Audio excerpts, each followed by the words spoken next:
a todos los componentes, los integrantes del grupo Kairos, de esta prestigiada escuela o facultad de Ciencias Teológicas, aquí el pastor Samuel Ríos del país de México, para exponer el tema que se nos fue, o el subtema, perdón, que se nos fue encomendado.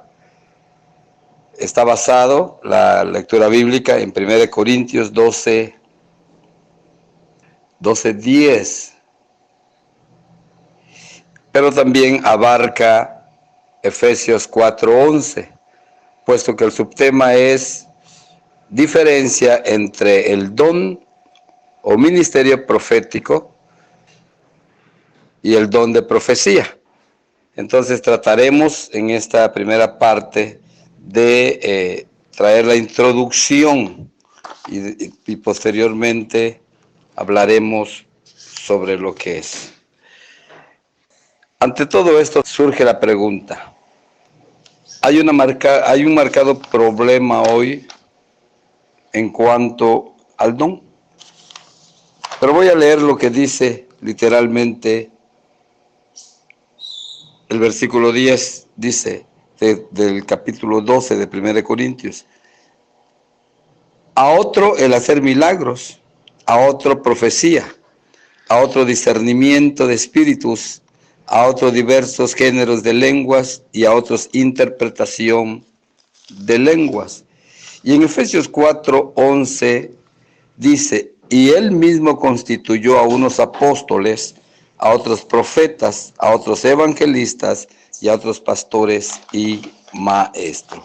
Como me corresponde hablar de ambos, entonces me pareció correcto leer estas citas bíblicas. Pero quisiera iniciar con esta introducción.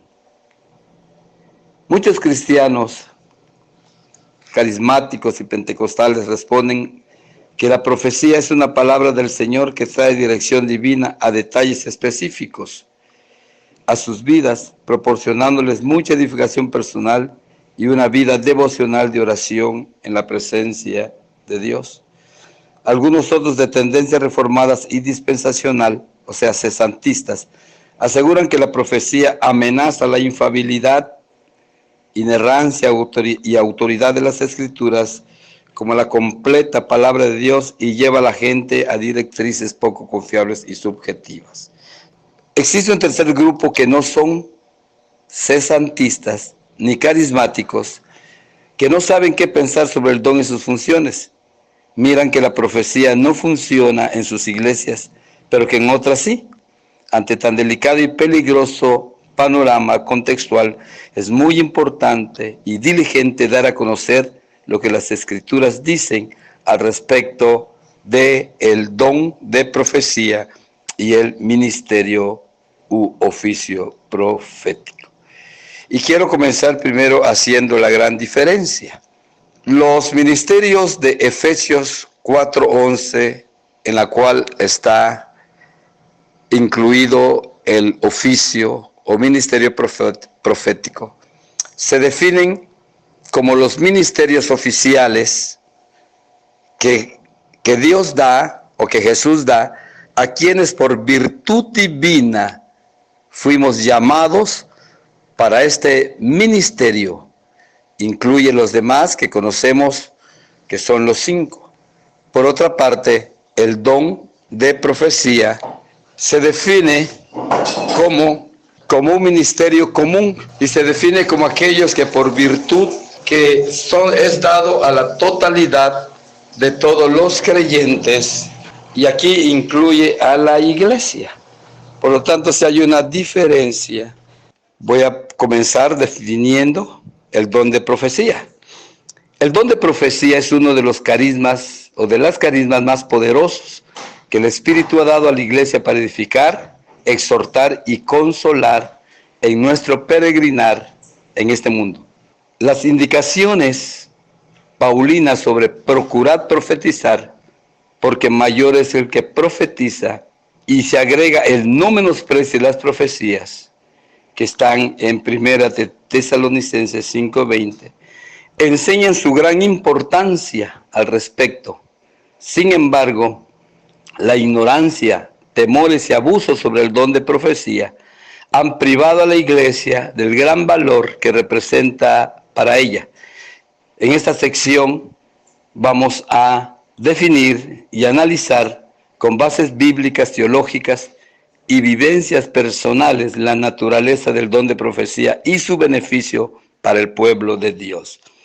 Algunas definiciones. Alguien dice que es la habilidad dada por Dios a una persona para que ésta hable en su propio idioma un mensaje bajo la influencia sobrenatural del Espíritu Santo.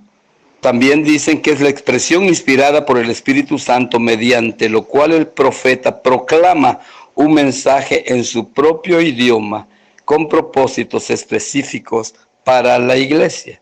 Voy a dar uno más que dice que es el Señor ministrando directamente a su pueblo a través de sus vasos, dando un mensaje en el idioma materno. Y quiero también agregar lo que no es, porque algunos esperan que Dios hable a través de este don para administrar, para disciplinar, etc. No es así. Lo que no es el don. El don de profecía no es para administración de la iglesia, ni para aplicar diferentes disciplinas. Tampoco no es el don de interpretación de lenguas. A este le anteceden las lenguas, pero a la profecía no. También hay mucha corrupción. Cuando Dios levanta un intérprete, comúnmente se dice hubo una profecía, pero no. A la profecía no le anteceden lenguas. Es muy importante asentar esa verdad. Como la misma palabra lo explica, a la interpretación sí le anteceden lenguas. Tampoco no es un mensaje dado por Dios para avergonzar o exhibir a las personas. Lo que es el Señor ministrando a su pueblo a través de sus siervos, inspirados directamente en el idioma materno. Mediante este don, el Espíritu ilumina el progreso del reino de Dios, revela los secretos del corazón de las personas y pone a los pecadores bajo convicción, según 1 Corintios 14, 24 y 25. Ahora, como un Dios es un Dios de orden y un Dios de propósito, el don de profecía también trae sus propósitos. Debido a que en el Antiguo Testamento el ministerio profético se basaba en predecir eventos futuros, creemos que en el Nuevo Testamento la profecía se refiere a lo mismo, aunque se podría dar casos. Su principal función ahora es diferente, pues antes eran de juicio y apocalípticas. Hoy, el don de profecía tiene una triple función, según 1 Corintios 14, 3. Y quiero leerlo para que vayamos ubicándonos. Y dice a la letra: pero el que profetiza habla a los hombres para edificación, exhortación y consolación. Y podemos decir que la profecía en la actualidad es una variedad de mensajes espontáneos inspirados por el Espíritu en una lengua conocida para el que habla y también para los que lo escuchan. Y es para edificación o construcción, especialmente en la fe, exhortación o recordación para seguir adelante en fidelidad, amor y consolación. De aquí se agrega la palabra o confortación, que da ánimo y reaviva la esperanza y la expectación. Y consideremos el propósito de la profecía en la actualidad. Decía que es importante hacer un paréntesis antes de proseguir para ir a las palabras o a la etimología de ambas. Y quiero decirles que en la Septuaginta, que es la traducción del hebreo al griego, se habla de la palabra roe, que significa un vidente, según 1 Samuel 9:9, indicando que el profeta era una persona que tenía una relación inmediata y buena con Dios. Es también traducción de nabi, que significa uno a quien le es comunicado el mensaje de Dios para su proclamación y en quien reposaba el Espíritu de Dios, según Número 11, 17 al 20. Y en el griego, la palabra significa la proclamación de la mente y consejo de Dios. Y en hebreo se usan 3 palabras para referirse a la profecía, que nos dan una ilustración hermosa de sus ricos contenidos. Nabá significa burbujear o fluir como una fuente. Chazá significa ver para levantar, de donde viene visión. Y Natab significa hacer caer como lluvia. La profecía, desde luego. En el griego, repito, la palabra es profecía, que significa hablar por otro o hablar del plan y propósito de Dios. Entonces el que profetiza llega a ser el portavoz de Dios, dando el mensaje y siendo dirigido por el Espíritu Santo. Un distintivo de nuestro Dios es que Él habla, a diferencia de los otros dioses que son mudos. Desde el principio Él se ha comunicado con sus criaturas y en especial con su pueblo. Hoy nos habla por medio de las Escrituras inspiradas e inerrantes. Lo hace también a través de los diferentes ministerios, capacitándonos y edificándonos en la sana doctrina para el crecimiento integral del cuerpo de Cristo. Y finalmente lo hace por medio de los dones o carismas del Espíritu, que imparte como Él quiere y a quien quiere, siendo estos sobrenaturales por su fuente y encarnacionales por sus receptores. Y es precisamente a través del don de profecía uno de los dones más poderosos que el Espíritu ha conferido a su iglesia. Y este pertenece precisamente a un grupo conocido como los dones de inspiración. Y quiero explicar un poquito sobre la palabra edificación, exhortación y consolación.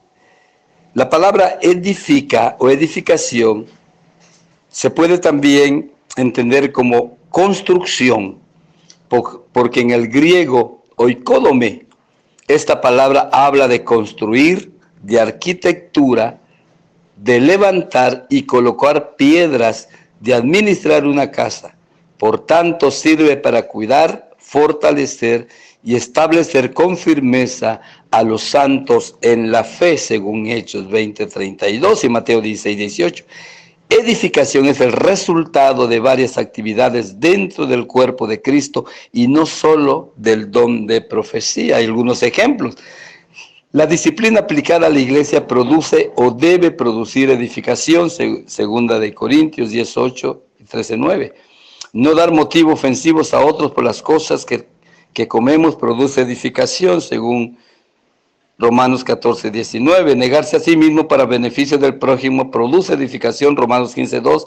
Y los actos de amor edifican a los demás o contribuyen a su desarrollo, según 1 Corintios 8:1.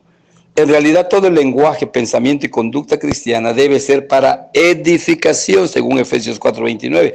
Este término general que se refiere a todo tipo de aportación al crecimiento, madurez y consolidación de la vida cristiana colectiva y particular. Y la profecía es una de esas actividades que contribuyen a la edificación de la iglesia. Esto es en cuanto a la palabra edificación. Seguimos. Exhorta o exhortación. En el griego es paráclasis o paráclasis. Y esta palabra habla de excitar, alentar, llamar, recordar, prevenir o advertir algo. Es decir, la insistencia a alguien para que haga algo que se nos está olvidando, según 2 Corintios 8:17 y primera de Tesalonicenses 2:3. Sin embargo, tiene menos fuerza que un mandato, pues Pablo contrapone este verbo en sentido de exhortar con el verbo que significa ordenar. Esta segunda palabra analizada no es entonces muy restringida en su sentido, y así permite incluir dentro de la profecía una variedad de tipos de habla que traiga a los oyentes edificación. Estamos hablando sobre la palabra exhortar, que no es regañar, no es avergonzar, como lamentablemente algunas iglesias han caído. que públicamente se llama, inclusive por su nombre, a alguna persona que andan mal. No, este don, en su función, trae la exhortación y que son mensajes que aconsejan, alertan, previenen del pecado, llaman a acercarse a Dios, instan a una acción futura y llaman a prepararse para enfrentar ciertas pruebas. Voy a la palabra consolación, ¿sí? Consolación, la palabra griega paramutia o paracleto. Esta palabra habla de fortalecer grandemente el interior, traer ánimo o aliviar la tristeza. Viene del latín confort, que es igual a consolar. Entonces, son mensajes que traen ánimo, fortaleza, calma y paz, ayudan en momentos de dudas y temores y conducen a descansar en Jesús como amigo y ayudador y abogado. Los tres términos explicados, que nos habla de construir, que nos hablan de alentar, que nos hablan de confortar o de recordar, tomados juntos, indican que la profecía no puede distinguirse de otros actos de habla simplemente mediante funciones cumplidas, porque no hay una función que por sí sola sirva como característica determinante. Y es muy importante lo que el apóstol Juan nos habla en su primera carta, en el capítulo 4, 1 a 3, donde dice: amados, no creáis a todo espíritu, sino probad los espíritus si son de Dios, porque muchos falsos profetas han salido por el mundo.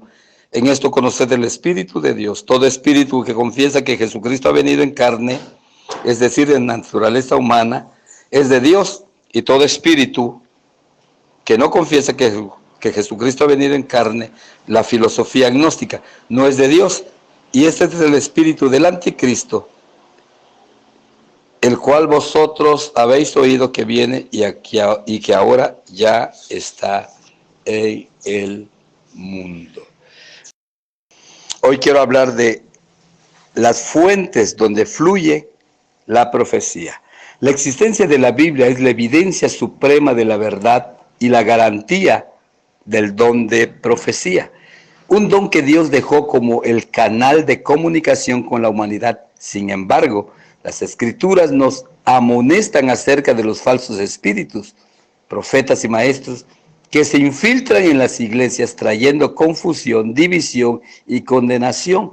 Por tanto, es importante estar alerta contra ellos y dentro de nuestro derecho y responsabilidad como maestros, pastores, está probar a los espíritus y sus profecías.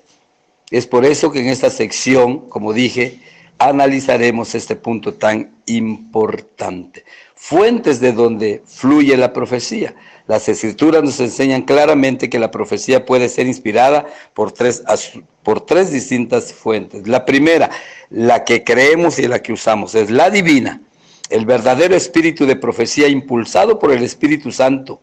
Esa es la única profecía la cual traerá bendición genuina al cuerpo de Cristo y debe ser examinada por la palabra sin sufrir pérdida alguna. El salmista dijo: el Espíritu de Jehová ha hablado por mí y su palabra ha estado en mi boca. Según de Samuel 23:2. La iglesia apostólica fue dirigida por medio de la profecía.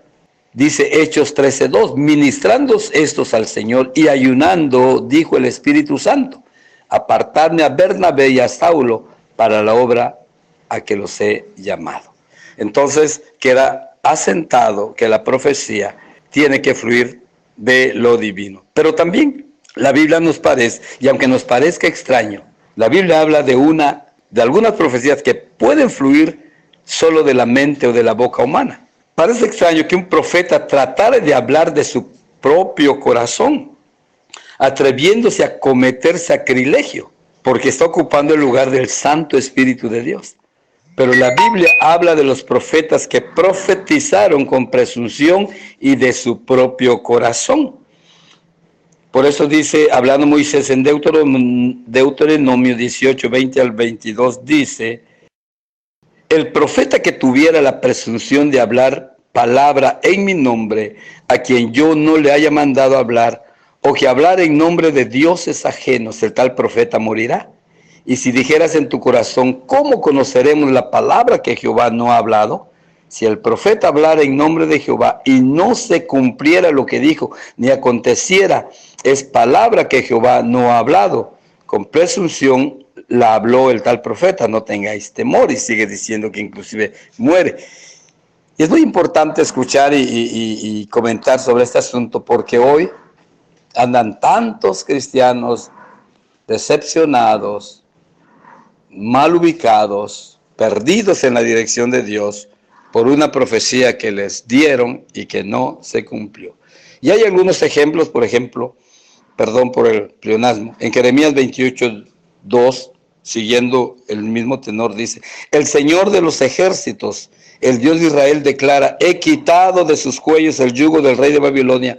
Dentro de 2 años traeré de regreso todos los tesoros del templo que Nabucodonosor se llevó a Babilonia. Esto, como se nota, era una contradicción abierta a las profecías de juicio que Jeremías había dicho en los capítulos 25, 26 y 27.